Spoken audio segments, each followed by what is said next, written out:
In this video, I'm going to give you my inflation outlook in regards to the Consumer Price Index, the CPI, and the Producer Price Index, the PPI, and sort of give you a different way of how I am looking at the inflation gauges and the pressures that have been going on and being pushed on our consumer prices, particularly in the year of 2021.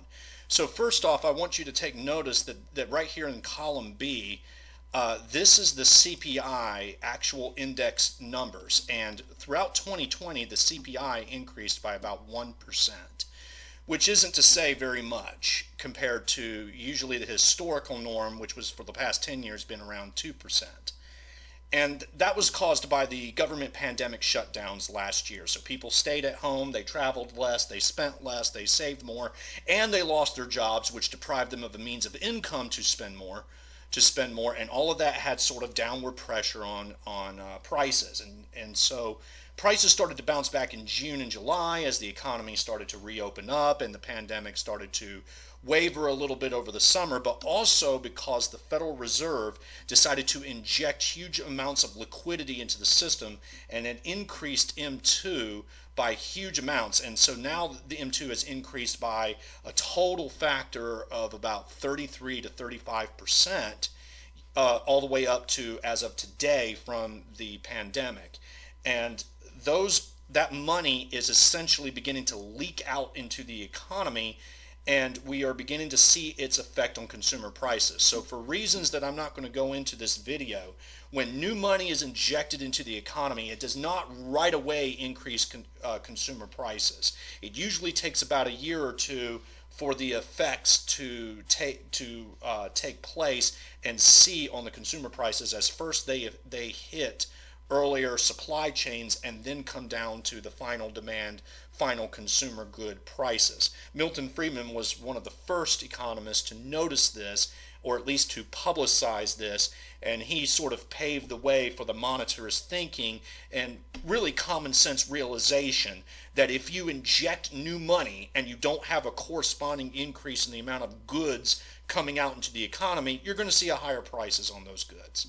So that's already building up. Now, in an earlier video, I already charted out for the next 10 years what the average inflation rate was going to be, and I said that because of all the money that the Fed has created, we were going to see 7.5% price inflation this year. So how has the CPI metric measured out so far? Well, starting in January of 2021, you can see that the year-over-year CPI has started to build. So it went from 1% at the end of 2020 to 1.4.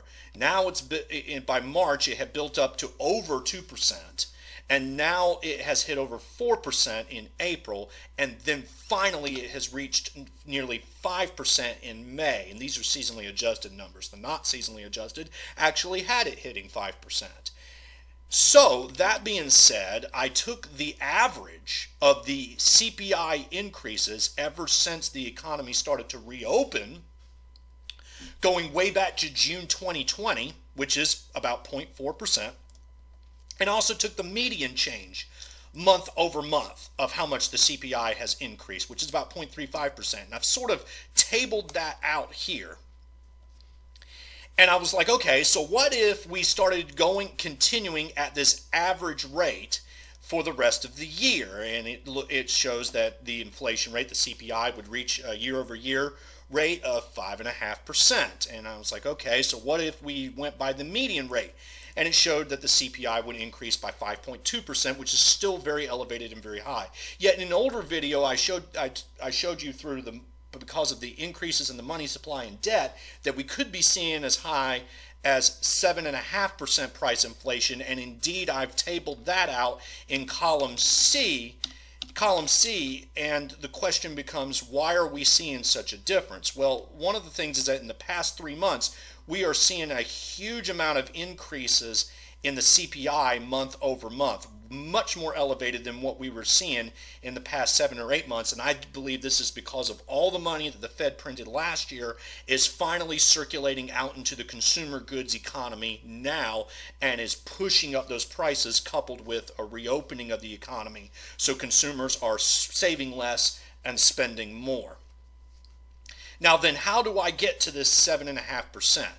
Is it just by looking at the money supply and debt numbers? Well, yes, in the sense that that has been always been the relationship, but there's another relationship that I want to show you that the CPI has, and that's with the producer price index. Okay, so one of the things that I noticed is that whenever the producer price inflation rate increases and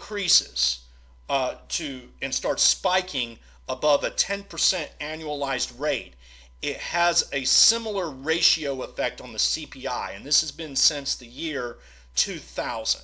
Okay, so here, when the producer price inflation rate increased by 10.8%, the CPI increased by about 40%, or 4.4%. It increased by 40% of that PPI.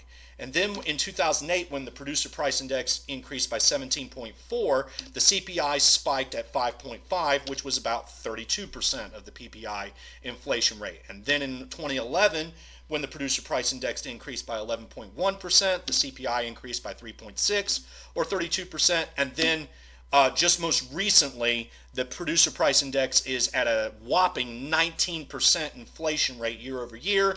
The CPI is up 4.9, or 26%. So I took the average of these four ratios and noticed that what tends to be is that the CPI tends to function as an inflation rate of about 1/3 of the PPI's inflation rate when it starts spiking. So when commodity prices and raw materials and goods start spiking and having these huge increases, about 1/3 of that inflated prices translates into the CPI. And this has happened for the past 20 years, and I believe that this ratio holds true again. So if we look at what's going on with the PPI, look how the PPI has started to increase at astronomical rates, particularly in the last 3 months.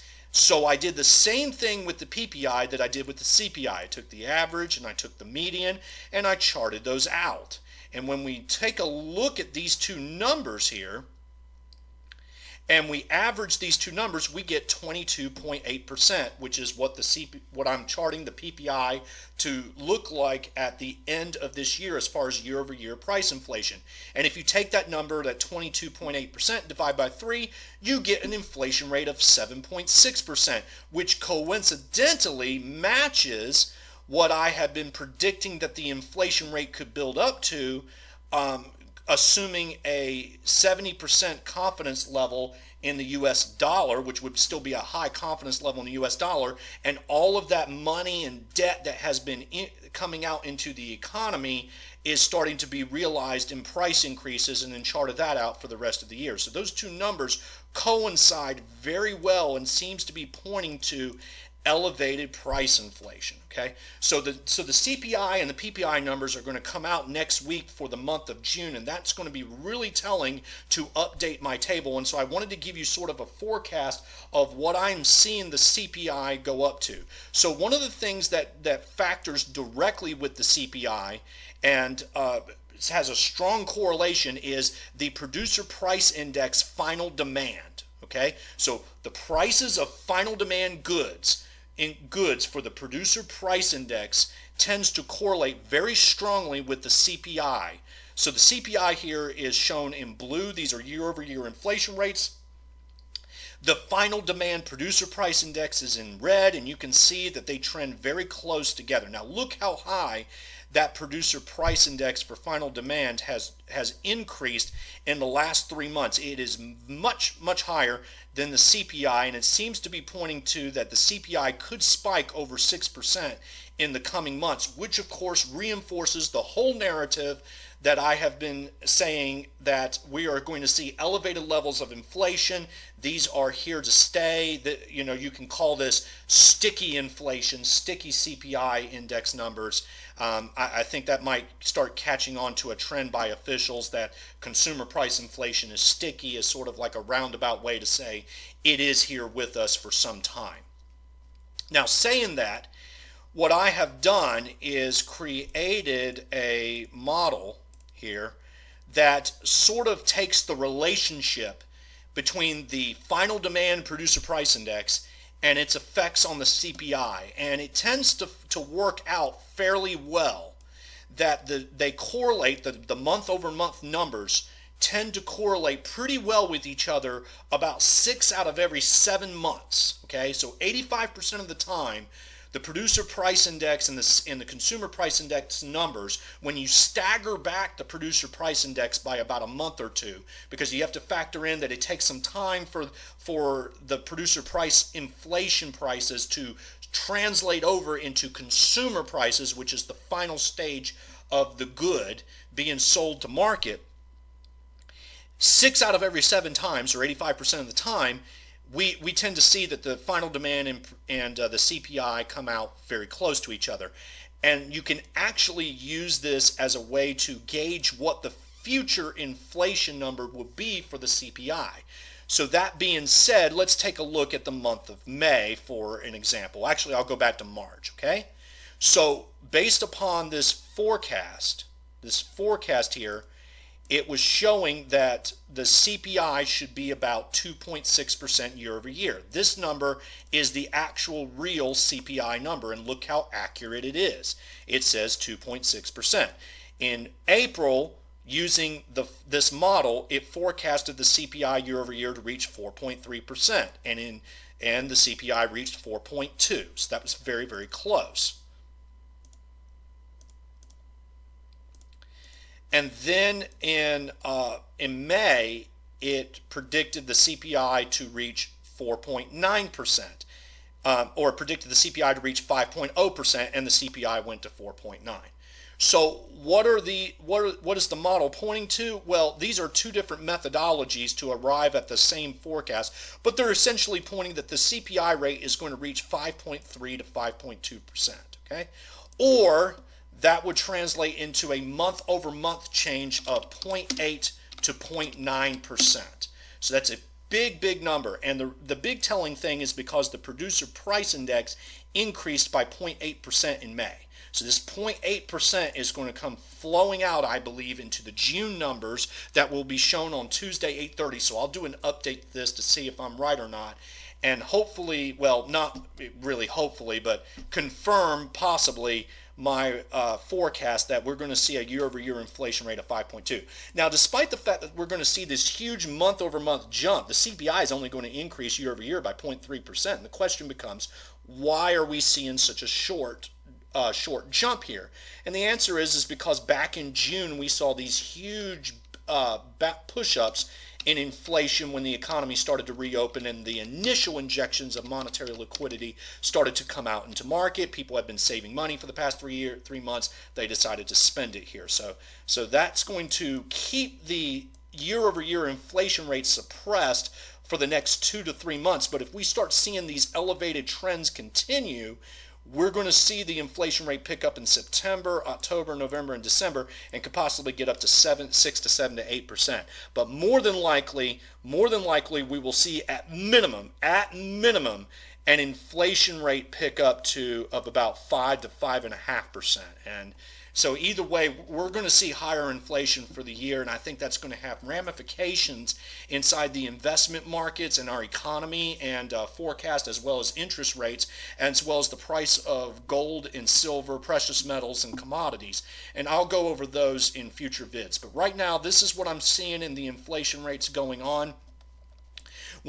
Depending on how accurate this number is, I will go into what I'm seeing in the future when we get the producer price indice numbers this coming Wednesday, and then sort of chart out a forecast for the following months. But even if I'm off for this month, it just means that this was the 1 month time that I was off, and I could be off very much so, maybe hopefully so, and the CPI actually comes in lower than we anticipate as inflation numbers start to smooth out and soften, as the Fed has been telling us that it will sooner or later. And hopefully that does translate. But right now I'm seeing that the inflation rate is going to hit over 5.2%. And I think that's going to be very shocking to investors who have been buying into the Fed narrative heavily. So thank you for watching this video. If you can, drop a like and a subscribe. If you want to, comment on my vid. Do you agree with me or not? Do you think I'm right, or do you think I'm way off in left field? I'd love to hear from you. And I look forward to seeing you in the next vid.